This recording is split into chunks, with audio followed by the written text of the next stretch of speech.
4명의 제사장들은 저마다 날이 선 칼을 들고 부지런히 움직인다.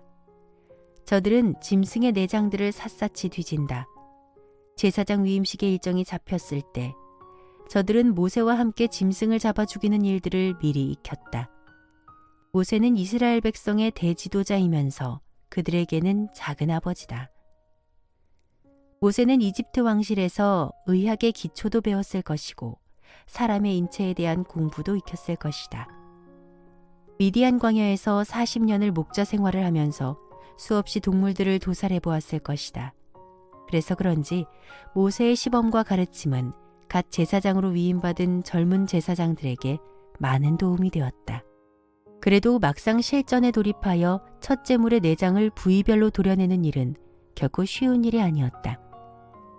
막내 이다말 제사장이 자꾸 흔들리고 역겨움을 견뎌내기 힘든 모양이다. 그러자 큰형인 나답 제사장이 나지막한 목소리로 막내를 응원한다. 아우야, 정신 바짝 차려라. 곧 끝난다. 네, 형님. 둘째 아비후와 셋째 엘르아살 제사장도 막내 이다말을 바라보며 고개를 끄덕인다. 힘을 내라는 신호다. 막내가 힘을 얻었다는 듯이 웃는다. 그리하여 형제들이 힘을 합하여 아버지를 도와 정성스레 제물을 부위별로 손질한다. 어느 정도 작업이 끝났다. 대제사장 아론은 제사 규례에 따라 희생제물에게서 떼어낸 기름덩이와 콩팥과 간을 덮고 있는 꺼풀 등을 번제단 위에서 전부 불살랐다. 그리고 희생제물의 살코기와 가죽은 이스라엘 진영의 바깥에서 모조리 불살랐다. 주께서 앞에서 모세에게 명하신 바 속죄제를 드리는 방식을 그대로 따른 것이다. 이제 구역질을 일으키던 역한 피 냄새가 가시고 먹음직스러운 살코기 냄새가 난다. 막내 이다말의 구역질이 모두 가셨다. 이리하여 취임식 제사의 첫 단계인 속죄제 제사가 끝났다. 그러자 모세가 아론과 그의 아들들에게 말한다. 속죄 제사가 끝났소. 주님께서 여러분의 죄를 사해 주셨소. 주님께 영광을 올려드립니다. 이제 여러분은 백성들을 위해 제사를 드릴 자격을 갖춘 것이오. 아멘. 주님께 영광을 돌립니다. 이어서 모세가 다음 과정을 지시한다. 이제는 여러분이 여러분 자신을 위해 주님께 번제를 드릴 차례요. 준비들 되었나요? 네, 지도자님. 번제는 제물을 불에 태워 그 향기로 하나님을 기쁘시게 해드리는 제사다. 번제단 위의 희생짐승은 가죽을 제외한 모든 것을 번제단의 거룩한 불에 완전히 태워 그 연기를 하늘의 하나님께 올려드려야 한다. 모세가 아론과 그의 아들들에게 다시 주의를 준다. 제사장님들, 번제가 어떤 제사인지 알고 계시지요? 네, 번제는 이스라엘의 5대 제사 중 하나입니다. 하나님과의 바른 관계를 회복하고 예배자의 생애가 하나님께 바쳐짐을 상징하는 제사입니다. 오, 제대로 익혔구려. 오늘은 첫 제사이니 내가 일일이 학습시키지만 다음부터는 여러분 스스로가 제사의 의미를 생각하면서 실수 없이 주관해야 할 것입니다. 명심하겠습니다, 지도자님. 자, 번제를 드릴 때는 모든 부위를 철저히 불살라 그 연기를 하늘로 올려야 합니다. 단 벗겨낸 희생 짐승의 가죽은 제사를 집전한 여러분 제사장의 몫이요.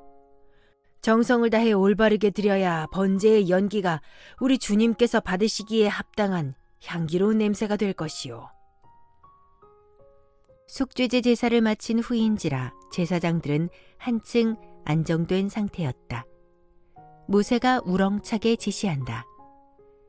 대제사장님, 이제 번제 제사를 시작합시다. 주님, 저희의 번제를 받아주소서. 대제사장 아론이 하늘을 향해 기도를 드린 후에 칼을 든다. 번제용으로 예비한 순양의 숨통을 향해 정확하게 칼을 찌른다. 순양은 소리도 제대로 지르지 못하고 바동거리다 이내 숨이 멎는다.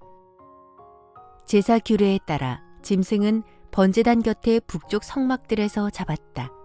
순양의 몸에서 피가 콸콸 쏟아진다. 아들 제사장들이 희생제물의 피를 받아 건네자 아론이 그 피를 건네받아 번제단 주변에 사방에 뿌렸다. 모세는 가만히 지켜본다. 역시 대제사장은 노련했다. 모세의 계속되는 지시가 없이도 정확하게 제사를 주관한다. 아들 제사장들이 희생제물을 손질해 머리 부분과 함께 가져오자 아론은 번제단 위에서 모두 불살랐다.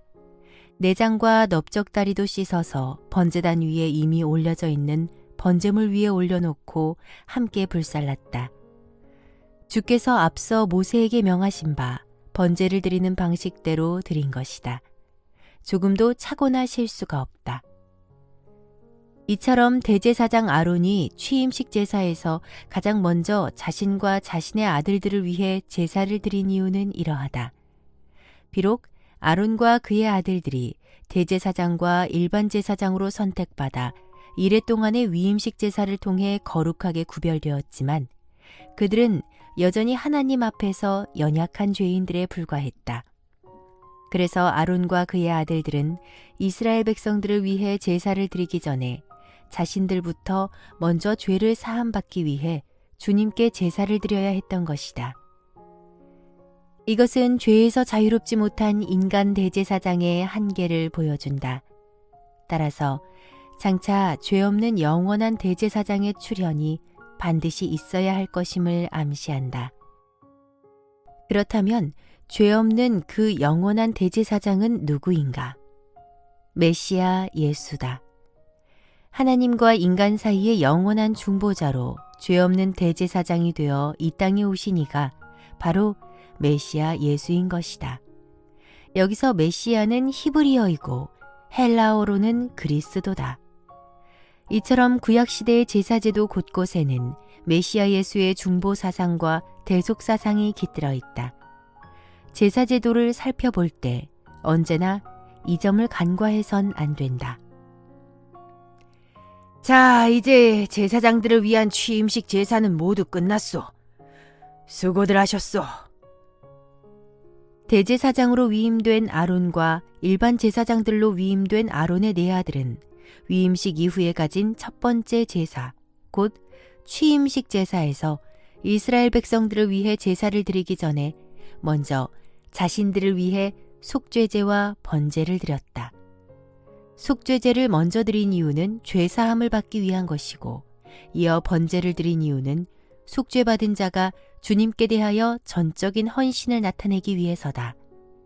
이렇게 이스라엘 백성을 대표하여 하나님 앞에서 거룩한 제사장의 직무를 수행할 아론과 그의 아들들은 먼저 자신들부터 거룩하게 구별하였다.